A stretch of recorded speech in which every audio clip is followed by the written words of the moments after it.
Hi everyone, in front of me I've got ZTE Blade V70 Max, and let me share with you how to add the photo to a contact in this device. So let's begin with opening your contact list, for example with the usage of the dialer. Find the contact you'd like to edit and then tap on it. Maybe not this one, maybe this one.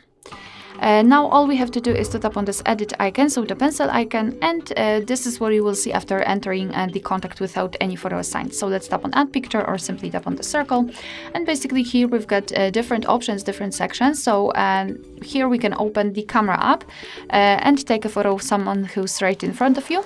We can open our own gallery. Here we've got Google Photos with backed up photos. We can use monogram, so the first letter of the contact for which you'd like to apply the photo, and illustrations, which are free of charge and they are available online, which is also the nice option, especially if you do not have the photo of someone whose contact you'd like to customize. So let me choose something from those options, maybe this one, whatever.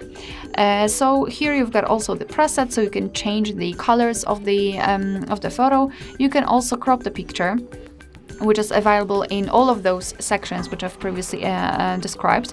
So basically you can zoom in or out the photo, you can change the size of this highlighted square, and basically you can decide what you will see after saving the whole contact, because this highlighted circle is responsible for it. So position it just like you want to, and then tap on choose. Alright, and tap on save in the right upper corner if you're happy with the results. So this is how your contact will look like. Of course, you will be able to see this photo on the contact list and, for example, during all incoming calls from that specific number. Alright, so that will be all. Thank you so much for watching. Please hit the subscribe button and leave the thumbs up.